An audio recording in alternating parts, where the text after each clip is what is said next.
वस्सलातु वस्सलामु अला रसूलिल करीम। हज़रत सुलेमान अलैहिस्सलाम का दूसरा पार्ट। एक दिन सुलेमान अलैहिस्सलाम ने अपनी पूरी आर्मी को इकट्ठा किया, जिसमें तमाम तरीके के इंसान, जिन, चिड़िया और जानवर थे। वो एस्केलॉन नाम के एक देश की तरफ चलने लगे। जब वो एक वादी से गुजर रहे थे तो एक चींटी ने इस बड़ी फौज को देखा और उसने तमाम दूसरी चींटियों को चिल्लाकर आगाह किया कि अपने घरों की तरफ दौड़ो, नहीं तो हो सकता है कि सुलेमान और उनकी फौज बिना किसी इरादे के तुम लोगों को कुचल दे। सुलेमान अलैहिस्सलाम ने जब चींटी की ये बात सुनी तो मुस्कुराने लगे। उन्हें इस बात पे खुशी हुई कि ये जो चींटी थी वो जानती थी कि वो एक नबी हैं जो अल्लाह की मखलूक को जानबूझ के नुकसान नहीं पहुंचाएंगे। उन्होंने अल्लाह का शुक्रिया अदा किया इस बात के लिए कि अल्लाह ने उन चींटियों की जान बचा दी। अल्लाह ताला ने कुरान में इसका जिक्र किया है तर्जुमा। और सुलेमान के पास उसके सारे लश्कर जिन्नों, इंसानों और परिंदों में से जमा किए गए। फिर वो अलग अलग तकसीम किए जाते थे, हत्ता कि जब वो चूंटियों की वादी में पहुंचे तो एक चूंटी ने कहा, ऐ चूंटियों, तुम अपने बिलों में दाखिल हो जाओ, कहीं सुलेमान और उसके लश्कर तुम्हें कुचल न डालें, जबकि वो उसका शऊर भी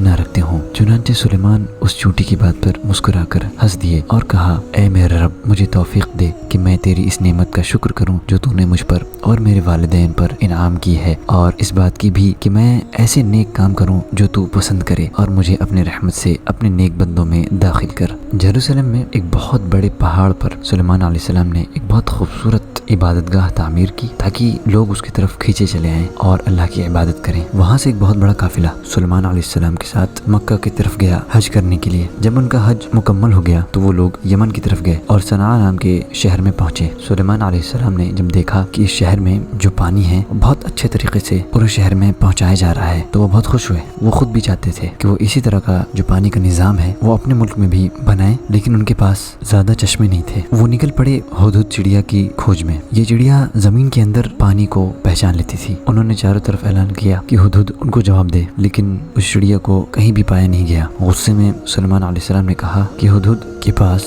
गैर मौजूदगी का अगर कोई अच्छा बहाना है तब तो ठीक है, वरना उसे सख्त सजा दी जाएगी। हुदहुद चिड़िया आखिरकार आ गई सुलेमान अलैहिस्सलाम के पास और अपने गायब होने की वजह बताई। उसने कहा, मुझे एक चीज मालूम हुई है जिसके बारे में आप नहीं जानते। मैं शेबा से एक बहुत अहम खबर लेकर आए हूँ। सुलेमान अलैहिस्सलाम ये खबर जानना चाहते थे और उनका गुस्सा कम हो गया। हुदहुद चिड़िया ने आगे बात जारी रखी कि सबा पे बिल्किस नाम की एक रानी राज करती है जिसके पास बहुत कुछ है और उसका अर्श बहुत बड़ा है, लेकिन इतनी दौलत के बावजूद शैतान उसके दिल में दाखिल हो गया है और उसके लोगों के दिलों में भी। वो उनके अक्लों पे पूरी तरीके से राज करती है और मैं एकदम शौक रह गया था जब मुझे ये पता चला कि ये लोग अल्लाह के बजाय सूरज की इबादत करते हैं। हुदहुद की बताई हुई इस जानकारी को चेक करने के लिए सुलेमान अलैहिस्सलाम ने रानी के पास एक खत भेजा उसी चिड़िया के साथ, और उन्होंने उस चिड़िया को हुक्म दिया कि वो छुपी रहे और हर चीज पर नजर रखे। हुदहुद चिड़िया गई और उसने उस खत को रानी के सामने गिरा दिया और वहाँ से वो उड़ गई और जाके छुप गई। रानी ने फौरन उस खत को खोला और पढ़ने लगी, जिसमें लिखा था तर्जुमा, बेशक वो सुलेमान की तरफ से है और बेशक उसका आगाज अल्लाह के नाम से है जो निहायत मेहरबान बहुत